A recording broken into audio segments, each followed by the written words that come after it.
dafa bett ñu bari daal yaakaaruñu woon ni dina jaxasoo ci niveau bii nii. man dama gis ne beaucoup de départements ministériels ñi fa nekk peut-être dañoo xamul leen wala boog ñi fa nekk dañoo nekk ci benn populisme bi nga xam ne populisme bu jéggi dayoo la bi nga xam ne ça ne se justifie pas quand on est là on a des chantiers clairs on a des priorités qui sont là on xam nañ la moo ñu andi maanaam askan bi dañoo xeex sonn jooy ne ça va pas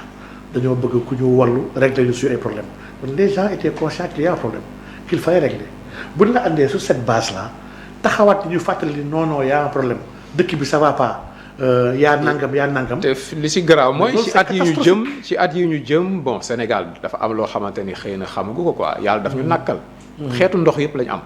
am nañ sax foo xamante ni géej gi ak dex gi fa lañ dajaloo. mais ñun déjà. day taw maîtriser wu ñu ndox boobu. yenn saa yi mu inondé fii yenn saa sax mu yàq ay tool. voilà et on va vers une guerre de l'eau dans le monde. fa lañ jëm. bu ñu préparé wul suñu bopp. mais fii la ñuy ñëw jël suñu ndox mi on perd plus de 12 milliards de mètres cubes d'eau douce chaque année bi xam ne dafay dem ci naax saay noonu qu'on pouvait utiliser on pouvait créer des bassins de rétention il y a beaucoup de choses qu'on peut faire avec cette eau comme ni ko waxee rek avec le stress hydrique jamono bi ak lu ñuy wax l'or bleu après jamono bi on appelle l'or bleu donc vraiment ressource gënu ko stratégique quelqu'un qui ne maîtrise pas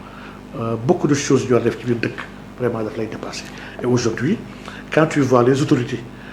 yi xam ne ñoo war a régler tous ces problèmes là autorités yi nekk ci ay détails yi baa ngi gis barki démb ñeexu ko ay picc man je suis choqué Pape Cheikh je suis choqué wax dëgg yàlla. parce que vraiment picc yi de moom choqué nañu bari. non je suis choqué parce que xalaatuma ni avec l'ampleur des problèmes du moment des problèmes que nous avons war nañu am temps ci ay détails yu ñàkk soto yooyu di ko waxtaanee wax dëgg yàlla. Aujourd'hui, quand le ministère de l'Intérieur et de la Sécurité xool picc def ko problème comme si picc yi dafa am ay dégâts wala dafay entraver la sécurité intérieure wala la circulation des personnes wala dafay wala y a un risque sanitaire lié à ces picc là et lii yëpp dara amu ci ñu jël dogal dañu war a taxaw ñooñu yàqal leen li def nay xalaatloo encore mooy état bi est-ce que sax am na yërmande ci ñun ndóol borom ndóol ñi. ndax ñii di jaay picc Pape Cheikh bon man pour man sax du métier ndax vraiment jël picc di ko jaay moom dama ko fi fekk depuis taawu xale waaye dérangé wu ma mais dama gëm ni nit ki soo koy tere dara sax nga gëm ni baaxul nangu naa ko ba tey mais jox ko leneen wala nga waxtaan ak moom ba pare balaa nga koy tere waaye ñëw user de la force toroxal doomu aadama lii c'est digne d'un régime colonial en réalité lii ce sont des vestiges de la colonialité yoo xam ne temps bi daf ko fi bàyyi. jiite yërmande daf ci war a bokk. moo ci war a jiitu. mooy sooy servir maanaam tu es un serviteur yow sax dafay jàngale ne sayyidul qawmi xadimuhum mu ne ki nga xam ne mooy sang ci benn communauté sang bi mooy ki nga xam ne moo la di servir quand tu sers da nga war a am yërmande da nga war a yaatu da nga war a wàcc sa bopp da nga war a nangu ñëpp tegu sa kaw pour man lii ay valeurs yi nga xam ne ku ko amul war na la jiital ndax bu la jiitalee tu es une bombe pour la population aujourd'hui demal nga xool dëkk bi. su ñu demee bay jàppee ay handicapés yoo xam ne ils se sentent exclus du système social du Sénégal ñu waroon a jox des réponses parce que y a sax des décrets qui ne sont pas respectés sur des quotas d'handicapés à prendre dans la fonction publique mosu ko respecté pourtant y a une loi qui dit que 15% da lay war a jël jox ko handicapés pour ñu liggéey on le fait pas fii y a une exclusion de certaines personnes. loi boobu ça existe au Sénégal donc ça y fonction publique war a def recrutement. dafa am une part dafa am quote part bi nga xam ne des gens n'ayant pas une bonne mobilité maanaam ñu am handicap moteur ñoo ko moom. waaw mais loolu c'est africain wala lan la parce que si yenn réew yi. boo amee yenn handicap yi dañ lay gunge. waaw ci wàllu santé par exemple. am na feebar yoo xamante ni. kenn doo laaj xaalis. bu dee sa bët yi dafa lëndëm même transport nii dañ la koy. c'est gratuit pour yow. ak loo mënti nekk. sa bët yi bu lëndëmee dañ lay bàyyi transport dootoo fay. yenn immeuble yi dañ lay préparer pour accès bi. mais ñun bon. c'est que ñun ji nga askan boo bëggee xool ndax askan bi muy jëm kanam wala narul jëm kanam da ngay xool son rapport avec ces 5 là ci ngay mën a mesurer humanisme benn askan ak nité empathie son rapport avec la nature, son rapport avec les animaux, son rapport avec les enfants, son rapport avec la femme, son rapport avec ceux yi xam ne dañoo wàññeeku maanaam yii askan bi leen di traité ci nga xam ne askan bi ndax ay nit a fa nekk wala ñu matali. mais li ma jaaxal mooy ñi ñu jàppee ne amuñu diini ñoom ñooñu ëppale foofu ay jikko yu rafet. c'est paradoxal. mais dafa dem dëkku nasaraan yi mu gis fa ay jullit yu bañ a julli ndax dafa gis jikko yooyu ñu am jikko islam la nee na mu ñëw réew ñu ñëwee jullit yi mu gis fa ay yéeféer yu julli ndax gars yi ñu ngi julli mécaniquement mais amuñu jikko jullit. parce que fii ni ñu mën a reetaane parce que mag mooy reetaan xale doo reetaan. ni ñu mën a reetaane parce que gis nañ nit mu nekk ci difficulté. misère nit ñi nu ñuy ba indee bànneex ci ñenn ñi. mais c'est effarant. c'est extraordinaire. loolu lan la loolu lu ñu dab la. daf ñu dab man dama gëm ni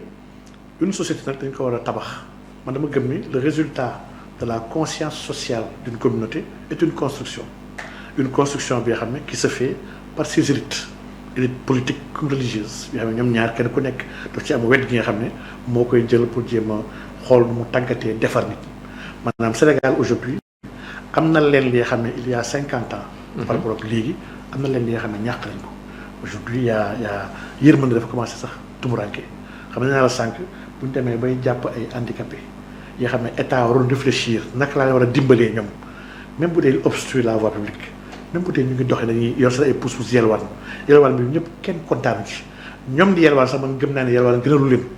mais ils n'ont pas le choix on doit leur donner le choix dañ leen war a xool xalaatal leen ndax c'est pas une population bu bëri c'est pas des centaines de milliers de gens. c'est quelques centaines sur la capitale bi nga xam ne lii c'est facilement réglable il y a un ministère des solidarités bi nga xam ne comme que mu ngi sax xool nu mu joxee ay détenus politiques kenn ku nekk 500000 ñëpp nekkoon kaso. war na mën a lijjanti xalaat kooku moo gën a yeey pour lijjanti problème handicapé yi quand des handicapés ne peuvent pas être pris en compte suñu demee ba askan bi nga xam ne nit am problème il y a pas quelques jours maa ngi gis une grande artiste naissante décédée Alima. maa ngi jaale ay mbokkam xaw ma ko woon waaye vraiment nit bi nga xam ne yërëmoon naa ko.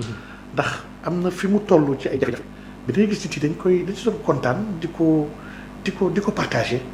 te loolu. waaw boo nekkee ci jafe-jafe réew mi dañ lay gën a. mais c'est enfoncé. am na ñi nga xam ne ba ñu commencé am jafe-jafe bu leen tàlloon loxo on pouvait les récupérer mais les gens les ont enfoncés en réalité loolu day wane mbon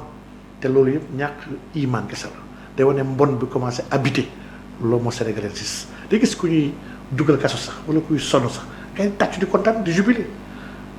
askan bu normal bu ay nit dëkk laa wax waruñu kontaan sur le malade même bu dee kooku jàpp ni sa noonu la et man gëw ma ni nit war na am noonu sax en réalité